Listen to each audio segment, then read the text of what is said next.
Hello students, welcome to अभिलक्ष्य academy. अभिलक्ष्य academy में आप सभी का स्वागत है। और आज हम स्टार्ट करने जा रहे हैं इनइक्वालिटी का पार्ट 2। आपने फर्स्ट जो क्लास थी इसकी इनइक्वालिटी की, उसमें आपने सिंगल स्टेटमेंट देखी थी, मतलब ऐसे क्वेश्चंस देखे थे जिसमें एक ही स्टेटमेंट दी गई थी, लेकिन कंक्लूजन कितने भी हो सकते थे, 2 भी हो सकते थे, 3 या 4 भी हो सकते थे। लेकिन इस वाले वीडियो में हमने क्वेश्चंस कवर करे हैं जिसमें 2 या 2 से ज़्यादा स्टेटमेंट्स होती हैं और कंक्लूजन कितने भी हो सकते हैं। ठीक है, तो आज हम देखेंगे कि स्टेटमेंट अगर 2 होती हैं तो उस पर रिलेटेड कैसे क्वेश्चंस आते हैं, किस तरह से उनको ज्वाइन किया जाता है और किस तरह से उनका जवाब दिया जाता है। और इसमें साथ में हम आज आइदर और का भी केस देखेंगे कि कैसे पता चले कि जो कंक्लूजन्स हैं उसमें आइदर 1 और 2 लग रहा है या नहीं। ठीक है, तो आज की क्लास का पहला क्वेश्चन देखते हैं, 2 स्टेटमेंट वाला। चलो, अगर हम यहाँ पे बात करें स्टेटमेंट की, तो एक स्टेटमेंट ये दी हुई है S equal to R equal to Q, और एक स्टेटमेंट दी गई है P is less than Q. ठीक है, ये 2 स्टेटमेंट, देखो यहाँ पर एक कॉमा का साइन है, तो यहाँ पर हमें 2 स्टेटमेंट दी गई है, एक तो ये वाली और एक ये वाली। ठीक है, तो स्टार्ट करते हैं और देखते हैं कंक्लूजन क्या पूछ रहा है।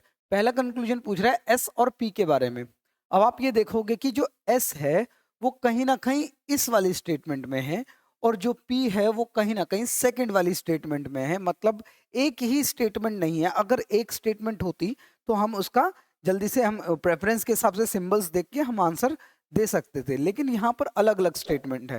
ठीक है, अब यहाँ पर हम क्या कर सकते हैं, जब भी किसी स्टेटमेंट को ज्वाइन करना है, क्या करना है, स्टेटमेंट को ज्वाइन करना है, स्टेटमेंट ज्वाइन करनी है। ठीक है, जब भी स्टेटमेंट को ज्वाइन करना है तो आपको एक ही कंडीशन याद रखनी है और उसी से स्टेटमेंट ज्वाइन हो जाएगी। जैसे फर्स्ट वाला एलिमेंट यहाँ पर लिखना है, कॉमन वाला एलिमेंट यहाँ पर लिखना है, ठीक है, और सेकंड वाला एलिमेंट यहाँ पर लिखना है।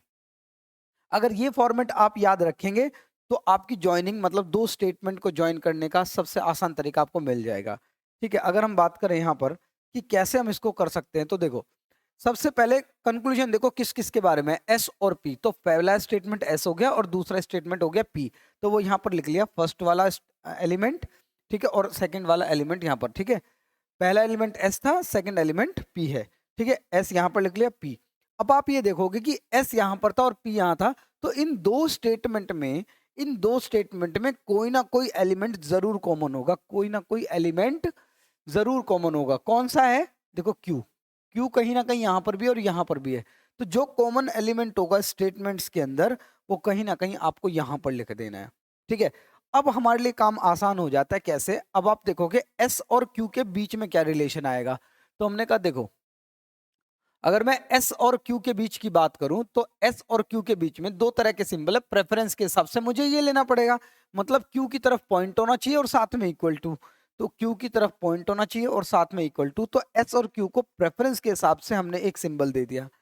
नेक्स्ट, क्यू और पी की बीच की बात हो रही है। क्यू और पी के बीच में हम सेकंड वाली स्टेटमेंट में देखेंगे कि पी की तरफ केवल पॉइंट है, तो पी की तरफ हमने पॉइंट बना दिया। ठीक है, इससे इधर या मतलब किस तरह से हो उससे फर्क नहीं पड़ता, डायरेक्शन कोई भी हो, लेकिन आप पॉइंट ध्यान रखो, पी की तरफ पॉइंट है तो इसका पी यहाँ पर पॉइंट की तरफ आएगा। ठीक है, अब एक स्टेटमेंट आपके पास ऐसी मिल गई है ये, जिसमें एस और पी एक साथ हैं। ठीक है, अब आप क्या करोगे, जब आपको एक स्टेटमेंट मिल गई है एस और पी की, तो प्रेफरेंस के हिसाब से तो कहीं ना कहीं एस और पी के बीच में मुझे ये वाला सिंबल लेना पड़ेगा। तो मैं ये कह सकता हूँ इस स्टेटमेंट को देखकर कि एस और पी के बीच में ये वाला साइन आएगा, और इसका मतलब आंसर यही होना चाहिए। ये वाला आंसर हो जाएगा गलत, क्योंकि कहीं ना कहीं ये इक्वल टू लगा हुआ और ये गलत हो गया। ठीक है, बिल्कुल ऐसा ही साइन आना चाहिए था। प्रेफरेंस के हिसाब से जो साइन यहाँ पर आया वही साइन यहाँ पर होना चाहिए। अगर ऐसा आ रहा है तो ये गलत हो जाएगा। ठीक है, यहाँ पर आपको इतना ध्यान रखना है। ज्वाइनिंग आपको समझ आई, पहला एलिमेंट रख लेना है, दूसरा एलिमेंट रख लेना, और बीच में कॉमन एलिमेंट जो स्टेटमेंट के अंदर था वो आपको रख लेना है। ठीक है, अब आगे की बात करते हैं शुरू। आर और पी, सेकंड कंक्लूजन किस किस के बारे में पूछ रहा है, आर और पी। हमने कहा फिर से आर यहां पर है और पी यहां पर है, तो हमने कहा ठीक है, एक काम करते हैं, एक अलग स्टेटमेंट बना लेते हैं आर और पी की। ठीक है, आर और पी की। देखो, अगर मैं यहां लिख लूं आर, ठीक है, और यहां पर पी लिख लेता हूं, और दोनों स्टेटमेंट में जो कॉमन एलिमेंट है, दोनों स्टेटमेंट में जो कॉमन एलिमेंट है वो था क्यू। ठीक है, अब मैं फिर से आर और क्यू के बीच का सिंबल लूंगा। आर और क्यू के बीच का सिंबल है, क्यू की तरफ पॉइंट है और इक्वल टू है, ये बना दिया मैंने। और क्यू और पी के बीच में तो आपने यहां पर भी देख सकते हो, यहां पर ये साइन। अब एक स्टेटमेंट आपकी बन गई है किस किस की, आर और पी की। आर और पी के बीच में अगर मैं प्रेफरेंस के हिसाब से देखूं तो प्रेफरेंस के हिसाब से मेरे पास ये वाला साइन आना चाहिए आर और पी के बीच में, ठीक है। इसका मतलब आर ग्रेटर देन पी होना चाहिए। इसका मतलब यहाँ पर ये आंसर बिल्कुल करेक्ट है। तो इसका मतलब सेकंड कंक्लूजन आपका करेक्ट होगा, ओनली सेकंड कंक्लूजन फॉलोस, ठीक है। इस तरह से आप ये कर सकते हो। ज्वाइनिंग करना आपको समझ आना चाहिए। देखो ज्वाइनिंग बहुत ज्यादा आसान है। ये सबसे आसान तरीका है एक स्टेटमेंट को बनाने का। अगर दोनों एलिमेंट अलग अलग स्टेटमेंट में, तो उनको एक ही स्टेटमेंट में कैसे लाया जाए, ये तरीका बेस्ट है। फर्स्ट एलिमेंट लिख लो, लास्ट एलिमेंट लिख लो और बीच में कॉमन एलिमेंट। सिंबल सिंबल यहाँ पर आप डाल लो, देखकर ऊपर प्रेफरेंस के हिसाब से आ जाएगा, ठीक है। नेक्स्ट क्वेश्चन देखो। नेक्स्ट स्टेटमेंट है, यहाँ पर फिर से दो स्टेटमेंट है। ए और बी की एक अलग स्टेटमेंट दी हुई है और बी और सी की यहाँ पर अलग है, ठीक है। इतनी अलग स्टेटमेंट। तो देखो पहला कंक्लूजन किसके बारे में पूछ रहा है, सी और ए। हमने कहा सी यहाँ पर है, कहीं ना कहीं ए यहाँ पर है, तो इसका मतलब कहीं ना कहीं हमें स्टेटमेंट बनानी पड़ेगी। सी यहाँ पर लिख लिया हमने और ए यहाँ पर लिख लिया, ठीक है। और कॉमन एलिमेंट दोनों ही स्टेटमेंट में कौन है, बी है, तो यहाँ पर लिख लिया। सी और ए के बीच में एक कॉमन एलिमेंट बी यहाँ पर लिख लिया मैंने, ठीक है। वही फॉर्मेट जो यहाँ पर अपनाया था। अब सिंबल के हिसाब से अगर मैं बात करूं, सी और बी के बीच में अगर मैं सिंबल देखूं तो सी और बी के बीच में ये वाला सिंबल है, मतलब सी की तरफ पॉइंट है और इक्वल टू है, ठीक है। ये सिंबल आ गया। अब ए और बी की अगर मैं बात करूं तो बी की तरफ पॉइंट है केवल, इक्वल टू नहीं है, तो ये सिंबल आया। दोनों में से अगर मैं प्रेफरेंस देखूं ए और सी के बीच में, तो इसको लूंगा मैं, तो इसका मतलब सी लेस देन ए आना चाहिए, मतलब सी की तरफ पॉइंट आना चाहिए। ये बिल्कुल करेक्ट आंसर है, ठीक है। इतना ही रहेगा, बहुत आसान है ज्वाइन करना, ठीक है। नेक्स्ट नेक्स्ट देखो। नेक्स्ट किस किस के बारे में पूछ रहा है, डी और बी के बारे में। अब डी और बी के बारे में अगर मैं बात करूं तो डी और बी तो दोनों एक ही स्टेटमेंट में है। प्रेफरेंस के हिसाब से मैं साइन को ये लूंगा, तो इसका मतलब बी ग्रेटर देन और इक्वल टू डी होना चाहिए। डी की तरफ पॉइंट और इक्वल टू, डी की तरफ पॉइंट और इक्वल टू, इसका मतलब ये भी बिल्कुल करेक्ट है। तो आंसर क्या आ जाना चाहिए हमारा, बोथ कंक्लूजन 1 एंड 2 फॉलोज, ठीक है। इतना ही करना है आपको बस। अगर एक ही स्टेटमेंट में है तो फिर तो बहुत आसान हो गया क्वेश्चन। सिंबल देखो और प्रेफरेंस दो और अपना आंसर आ गया। और अगर दो स्टेटमेंट में अलग अलग एलिमेंट दिए हुए हैं तो फिर आपको क्या करना है, बस उनको एक कॉमन एलिमेंट के द्वारा आपको उसको ज्वाइन कर देना है। जब आप ज्वाइन करोगे तो एक स्टेटमेंट आएगी, उस स्टेटमेंट में फिर से आप प्रेफरेंस देके एक सिंबल उठा लो। नेक्स्ट देखो, दो स्टेटमेंट है, एबीसी की अलग है, डीसीई की अलग है। ई और ए के बारे में कंक्लूजन पूछ रहा है। हमने कहा ई जो है वो सेकंड वाली कंक्लूजन स्टेटमेंट में है और ए जो है फर्स्ट वाले में है। तो ई यहाँ पर लिख लिया, ए यहाँ पर लिख लिया, ठीक है, ये वाला। और कॉमन एलिमेंट दोनों में कौन है, सी, वो यहाँ पर लिख लिया, ठीक है। कॉमन एलिमेंट मैंने कहाँ लिख लिया, यहाँ पर। अब मैं सिंबल रखूंगा। सिंबल रखेंगे कैसे, देखो ई और सी के बीच में, ई और सी के बीच में कौन सा सिंबल है, हमने कहा इक्वल टू का है। सी और ए के बीच में, सी और ए के बीच में अगर मैं बात करूं तो दो सिंबल है। प्रेफरेंस के हिसाब से ये रखना है, मतलब ए की तरफ पॉइंट और इक्वल टू, ए की तरफ पॉइंट है और इक्वल टू है, तो वहां पर रख दिया। दोनों में से प्रेफरेंस अगर दूं तो मैं ये दूंगा, इसका मतलब ई ग्रेटर देन और इक्वल टू ए होना चाहिए, और ये बिल्कुल करेक्ट आंसर है, ठीक है। बहुत आसान है ज्वाइन करना, ठीक है। नेक्स्ट देखो, नेक्स्ट किस किस के बारे में पूछ रहा है, ए और डी के बारे में। फिर से ए फर्स्ट वाले में है, ए फर्स्ट वाले में और डी नेक्स्ट वाले स्टेटमेंट में है। तो हमने कहा ठीक है, ए और डी के बारे में पूछ रहा है, कॉमन एलिमेंट तो सी ही है यहाँ पर, ठीक है। तो ए और सी के बीच में फिर से हमने साइन बनाया, कौन सा, ये वाला। ए की तरफ पॉइंट है और इक्वल टू है। और सी और डी के बीच में अगर मैं बात करूं तो सी की तरफ पॉइंट है, ये बन गया। प्रेफरेंस के हिसाब से अगर मैं बात करूं तो ये वाला साइन लोगे आप, ठीक है। तो ए लेस देन डी आ जाएगा और ए लेस देन डी है, इसका मतलब ये दोनों सही है। आंसर क्या आ जाएगा, बोथ कंक्लूजन 1 एंड 2 फॉलोस, ठीक है। इतना आपको ध्यान रखना है, बिल्कुल सही आ रहा है ये। चलो नेक्स्ट, फिर से दो स्टेटमेंट है, एबीसी बीडीई की अलग है। पहला कंक्लूजन पूछ रहा है डी और ए के बारे में। तो डी और ए के बारे में अगर मैं स्टेटमेंट बनाऊं अलग अलग, देखो डी, क्योंकि ए तो यहाँ पर है और डी यहाँ पर है, तो कहीं ना कहीं एक स्टेटमेंट आपको बनानी पड़ेगी डी और ए की। दोनों ही स्टेटमेंट में कौन सा एलिमेंट कॉमन है, हमने कहा बी, तो बी यहाँ बीच में रखा। अब हम सिंबल्स रखेंगे। पहले डी और बी के बीच में सिंबल देखो, डी और बी के बीच में अगर मैं बात करूं तो बी की तरफ पॉइंट है और ये बन गया सिंबल। नेक्स्ट बी और ए के बीच की बात करूं तो बी की तरफ पॉइंट है और इक्वल टू, इसका मतलब कहीं ना कहीं ए और डी के बीच में ओपोजिट साइंस आ गए, तो इसका मतलब ये कंक्लूजन नहीं निकलेगा, ठीक है। बात समझ आ रही है आपको ये, चलो बहुत बढ़िया। नेक्स्ट ई और सी, ई और सी के अगर मैं बीच की बात करूं तो ई फिर से यहाँ पर है और सी यहाँ पर है, तो हमने कहा एक स्टेटमेंट बना लेते हैं, ई और सी की बीच में कॉमन एलिमेंट बी ही रहेगा। ठीक है, अब देखो सिंबल ई और बी के बीच की अगर मैं बात करूं, ई और बी के बीच की बात करूं मैं, तो ई और बी के बीच में ये दो साइन है, प्रेफरेंस के हिसाब से बी की तरफ पॉइंट आना चाहिए। ठीक है, अब बी और सी की बात करूं अगर मैं, तो बी और सी के बीच में अगर मैं बात करूं तो इक्वल टू का सिंबल है ही हमारे पास। अब इन दोनों में से अगर मैं प्रेफरेंस दूं तो ये वाला प्रेफरेंस दूंगा, इसका मतलब ई जो है वो ग्रेटर होना चाहिए किससे, सी से, और ये बिल्कुल करेक्ट है। इसका मतलब ओनली कंक्लूजन टू फॉलोज आपका आंसर हो जाएगा, सेकंड वाला ऑप्शन करेक्ट है। ठीक है, इस तरह से आपको ये करना है। अगर आप ये करोगे, मतलब इस तरह से ज्वाइन करोगे स्टेटमेंट, तो फिर आपके लिए आसान हो जाएगा। अगर आप किसी और मेथड को अपनाते हो या खुद इमेजिनेशन करके करते हो, तो आपके लिए थोड़ी सी मुसीबत हो सकती है कि कहीं ना कहीं ऐसा ना हो कि आप एग्जाम में जल्दी करने की जगह आप कंफ्यूज हो जाओगे ये किस तरह से होगा या ज्वाइन कैसे होगा। ठीक है, तो ज्वाइनिंग का सबसे बेस्ट मेथड है ये, किस तरह से हम दो स्टेटमेंट को ज्वाइन करें। चलो नेक्स्ट, कंक्लूजन पूछ रहा है जेड और यू। जेड ये रहा और यू कहीं ना कहीं ये रहा, दो अलग स्टेटमेंट में है। ठीक है, तो हम क्या करेंगे, दोनों स्टेटमेंट को ज्वाइन ज्वाइन करते हैं, जेड और यू को।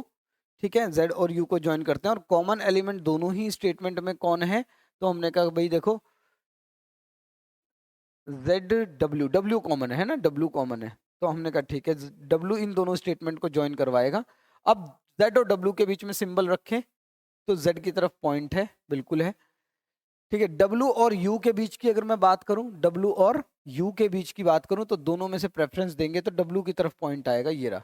अब दोनों में से कोई सा भी सिंबल ले लो और आप ये बोल सकते हो जेड और यू के बीच में ये सिंबल आएगा, तो जेड की तरफ पॉइंट है, यहाँ पर जेड की तरफ पॉइंट नहीं है, तो ये गलत हो जाएगा। ठीक है, बिल्कुल करेक्ट आंसर आएगा, इसमें एक्यूरेसी भी रहेगी, गलती होने के चांसेस नहीं है और कंफ्यूजन भी नहीं होगी कोई आपको।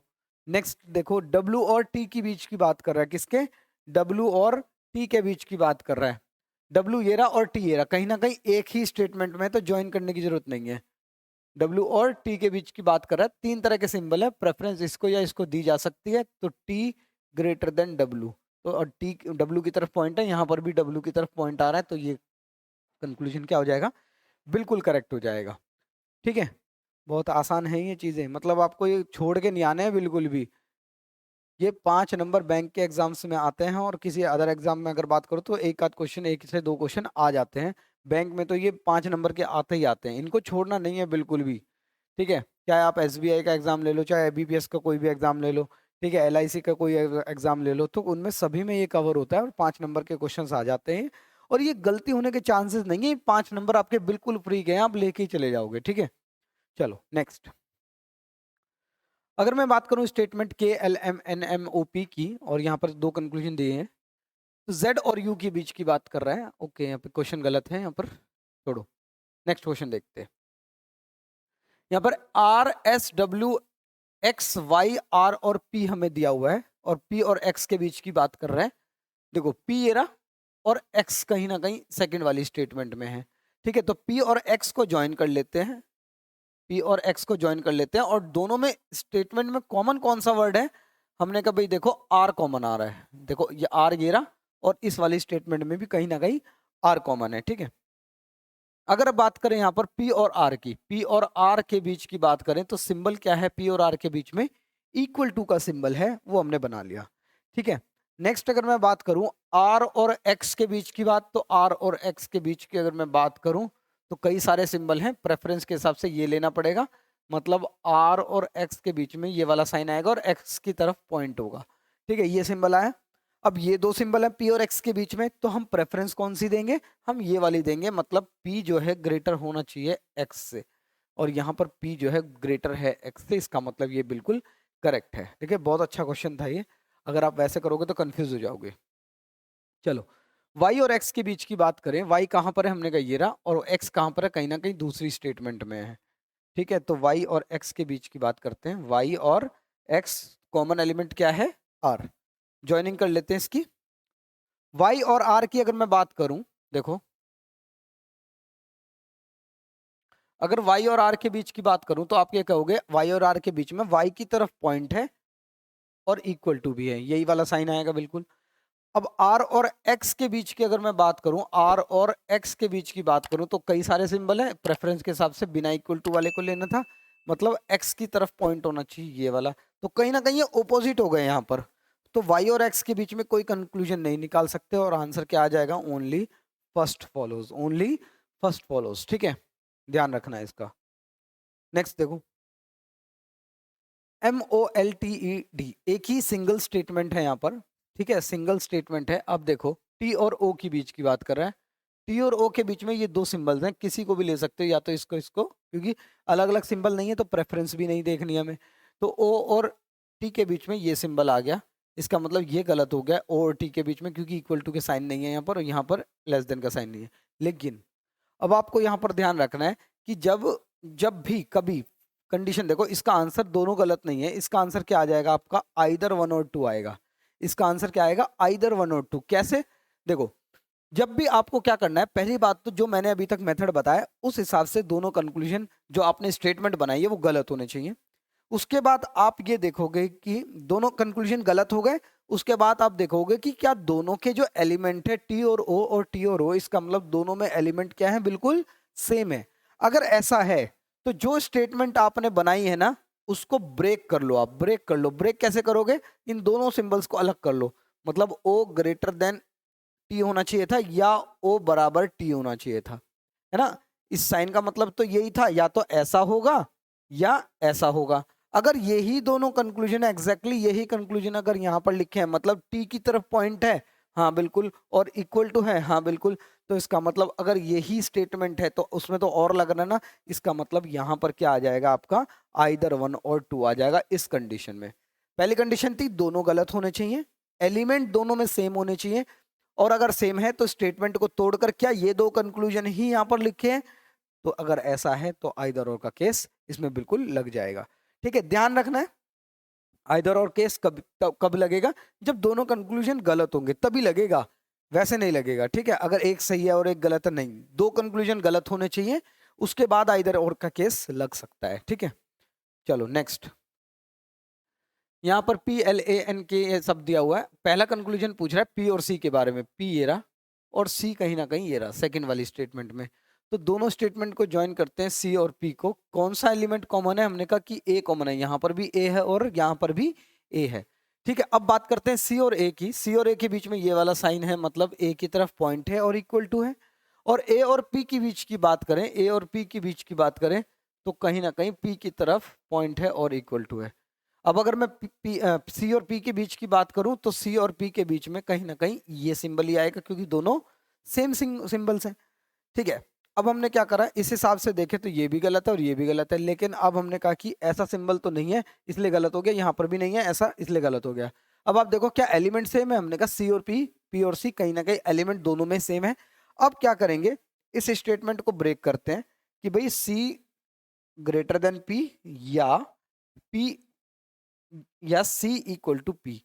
भैया तो पी छोटा है सी से, बिल्कुल, या सी और पी बराबर है, बिल्कुल। तो इसका मतलब इन दोनों में यही स्टेटमेंट अगर दोनों यहां लिखिए तो इसका आंसर क्या आ जाएगा, आइदर 1 और 2 आ जाएगा, बिल्कुल कंफर्म। ठीक है, ये बहुत छोटी सी चीजें हैं, आपको ध्यान रखनी है। आइदर और का केस तभी लगेगा जब दो कंक्लूजन गलत होंगे। जब भी दो कंक्लूजन गलत हो जाए तो आप देख लो क्या एलिमेंट कॉमन है। अगर एलिमेंट भी कॉमन है, मतलब सेम एलिमेंट है दोनों कंक्लूजन के, तो फिर आप चेक करोगे कि जो स्टेटमेंट आपने बनाई है उसकी, उसको ब्रेक करके क्या यही दोनों कंक्लूजन यहाँ पर लिखे हुए हैं। अगर ऐसा है तो आइदर और का केस लगेगा ही लगेगा। ठीक है, चलो नेक्स्ट आगे बढ़ते हैं। AGONYOSR, ठीक है, अब यहां पर बात कर रहा है आर और ए की। आर ये रहा और ए कहीं ना कहीं ये रहा। ठीक है, चलो आर और ए अलग अलग स्टेटमेंट में, तो इनको ज्वाइन कर लेते हैं। कॉमन एलिमेंट है ओ, देखो यहां पर ओ है और यहां पर भी ओ है। अब बात करते हैं आर और ओ के बीच के सिंबल की। आर और ओ के बीच के सिंबल की, तो कहीं ना कहीं दोनों सिंबल एक जैसे हैं, तो आप ये कहोगे आर की तरफ पॉइंट है और इक्वल टू है, ये साइन आ गया। ठीक है, नेक्स्ट आपने देखा ओ और ए। ओ और ए के बीच की अगर मैं बात करूं, तो दो सिंबल हैं, प्रेफरेंस के हिसाब से इसको लेना पड़ेगा, तो इसका मतलब ओ की तरफ पॉइंट होना चाहिए, बिल्कुल, केवल पॉइंट है, इक्वल टू नहीं है। अब जब दो साइन आ गए तो प्रेफरेंस के हिसाब से किसको लोगे, इस वाले सिंबल को लोगे, कहीं ना कहीं इस वाले सिंबल को लोगे, ये वाले को, तो आर जो है वो छोटा हो जाएगा ए से। क्या ऐसा आ रहा है? बिल्कुल ऐसा आ रहा है, तो कंक्लूजन फर्स्ट जो है बिल्कुल करेक्ट है। ठीक है, नेक्स्ट देखो, किस किस के बारे में पूछ रहा है? वाई और एस के बीच की बात कर रहा है, वाई और एस के बीच की बात कर रहा है, वाई और एस। देखो वाई ये रहा और एस ये रहा, दो अलग स्टेटमेंट में वाई और एस, कॉमन एलिमेंट तो ओ ही है। चलो नेक्स्ट देखते हैं। अगर मैं y और o के बीच की बात करूं, अगर मैं y और o के बीच की बात करूं, तो कहीं ना कहीं ये दो सिंबल हैं और इनके बीच में कहीं ना कहीं ओपोजिट हो गए साइन। इसका मतलब यहाँ रिलेशन नहीं निकलेगा, तो आगे भी निकालने की जरूरत नहीं है और ये क्या हो जाएगा आपका? गलत हो जाएगा। तो आंसर क्या आएगा? Only conclusion first follows. ठीक है, ओनली कंक्लूजन क्या रहेगा? फर्स्ट फॉलोज रहेगा, केवल कंक्लूजन पहला ही करेक्ट है। ठीक है, इस चीज को ध्यान रखना है आपको। नेक्स्ट देखते हैं, एस पी यू और एन, यू वी बी और एल एस। ठीक है, तीन स्टेटमेंट है इस बार। ठीक है, यहां तक अलग है, यहां तक अलग है और यहां तक अलग है। चलो पहला देखो, कहीं ना कहीं ज्वाइन तो दो ही करनी पड़ेगी हमें। बी और पी की बीच बीच की बात करें तो बी एरा और पी एरा, तो इन दो स्टेटमेंट में कुछ कॉमन होगा। बी और पी को हमें ज्वाइन करना है, बी और पी को हमें ज्वाइन करना है, तो इन दोनों स्टेटमेंट में जिनको ज्वाइन करना उसमें कुछ कॉमन है। हमने कहा यू कॉमन है, यू कहीं ना कहीं कॉमन है। अब बी और यू के बीच की अगर मैं बात करूं, तो बी और यू के बीच में बी की तरफ पॉइंट है। यू और पी के बीच की बात करूं तो पी की तरफ पॉइंट है और इक्वल टू है, कहीं ना कहीं ओपोजिट हो गए, तो ये गलत हो जाएगा आपका बिल्कुल।